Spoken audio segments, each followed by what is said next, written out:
कराची को इमारतों का जंगल भी कहा जाता है। यहाँ जा बजा कसीरुल मंजिला इमारतें नजर आती हैं, लेकिन ये रिपोर्ट एक हवेली पर है। जी हाँ, पुराने दौर की हवेली। हम जब भी नुमाइश से गुजरते थे वो हवेली हमें अपनी जानिब मुतवज्जा कर लेती थी। वो हवेली किसकी है, उसका वारिस कौन है, वो इस वक्त किस हालत में है, ये सब इस रिपोर्ट में जानते हैं।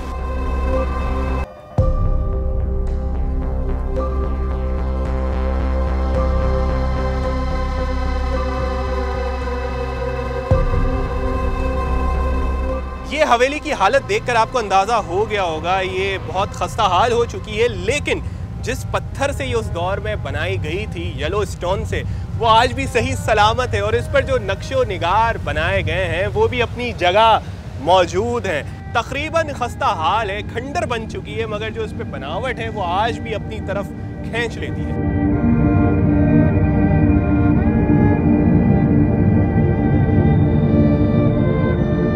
नुमाइश पर अली रजा इमाम बारगाह के सामने ये हवेली मौजूद है। इसके 3 रास्ते हैं और एक जो दिलचस्प बात यह है कि इसकी जो बाउंड्री वॉल है उसे तोड़ दिया गया है। किसने तोड़ा, किन मकासद के लिए तोड़ा गया और ये किसके नाम पर है हवेली? यहाँ ना प्लॉट नंबर लिखा हुआ है और ना कोई ऐसी तख्ती लगी हुई है कि कहीं से पता चल सके ये कि किसके नाम पर है। कोई चौकीदार भी नहीं है जो इसकी देखभाल कर सके।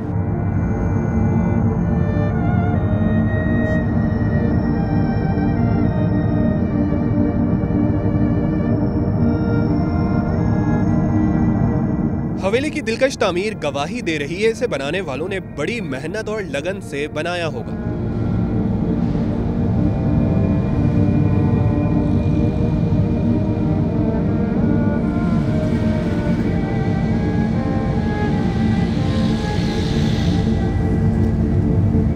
ये दरवाजे भी बताते हैं कि ये घर कितना पुराना है। ये लकड़ी के दरवाजे जो कि अब बनते नहीं है और इसके ऊपर जो ये एक नक्शो निगार बना हुआ है एक हीरे की मानंद, इससे भी अंदाज़ा होता है कि ये जो बिल्डिंग है, ये जो हवेली है, ये कोई तकसीम से पहले बनाई गई थी।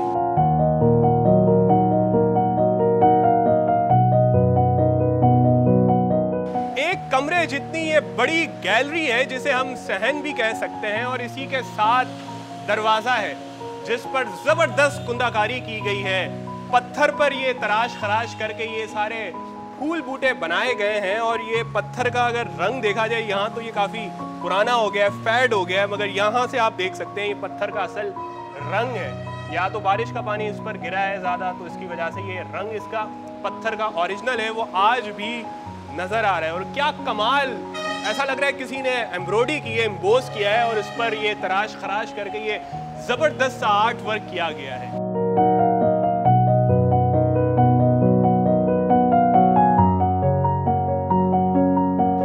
कुशादा कमरे हैं, कमरों के साथ रोशनदान खिड़कियां हैं, हवा का जबरदस्त बंदोबस्त है और साथ ही एक छोटा सा, मुझे लगता है उस दौर में ये बाग होगा क्योंकि ऊपर कोई छत नहीं है, सहन भी इसको कह सकते हैं और यहाँ लोग बैठते होंगे, ठंडी हवा से लुत्फानंदोज होते होंगे। घर के हर कमरे में खूबसूरत सी टाइल्स हैं जो तकसीम के बाद हमें घरों में नजर आती थी। वो टाइल्स अब भी मौजूद है, कहीं जगहों से टूट गई है। और जो गौर करने की चीज़ है वो ये कि ये घर वैसे तो पत्थर से बनाया गया है, ये पत्थर आपको नजर आ रहे होंगे, मगर इसके ऊपर इस पर प्लास्टर भी किया गया है, यानी कि इसको रेनोवेट किया गया था। तो पत्थर अभी भी इसका अंदर सही सलामत है और ये दीवारें हैं, इस पर प्लास्टर किया गया है, यानी कि सीमेंट से ये बनाई गई। कौन रहा होगा इसमें, कितना अरसा इसमें गुजारा होगा, क्यों ये आबाद नहीं है? इलाके के एक बुजुर्ग से हमारी बात हुई तो उन्होंने बताया कि वो भी 40-45 सालों से इस हवेली को वीरान देख रहे हैं। इस हवेली में 10 कमरे हैं और एक कमरे में इस वक्त हम बड़े कमरे में मौजूद हैं। यहाँ आने के बाद माजी के लोगों का लाइफ स्टाइल और उनके रहने का तौर तरीका कैसा होता है ये मालूम चलता है कि उस ज़माने में जो छतें थी वो ऊंची बनती थी। आज के दौर में इतनी ऊंची छतें बनाने का तस्वुर रहा ही नहीं है। छोटे छोटे कमरे होते हैं, छतें नीचे होती हैं ज़्यादा, तो ये पता चलता है कि कितना ख्याल रखा जाता था उस दौर में। मौसम की मुनासबत से घर बनाए जाते थे क्योंकि जितनी ऊंची छतें होंगी उतना ही हवा का क्रॉस अच्छा होगा और गर्मी का एहसास कम होगा।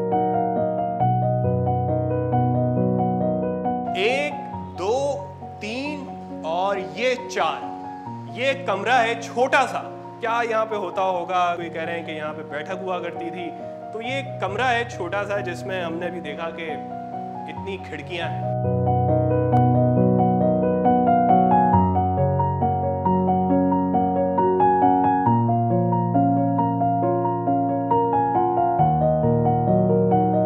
बड़ी सी लॉबी है इस हवेली की जिसमें 3 बालकोनियों का रास्ता निकलता है। यहाँ से हर कमरों का रास्ता भी इस लॉबी से निकलता है। बिजली हो या ना हो, मौसम जैसा भी हो, रोशनी जरूर आएगी। हर जगह दरवाजे, बड़ी खिड़कियां नजर आती हैं। खंडरात का मंजर पेश करती इस हवेली में आप सोच रहे होंगे कि क्या होता होगा, तो ये होता है।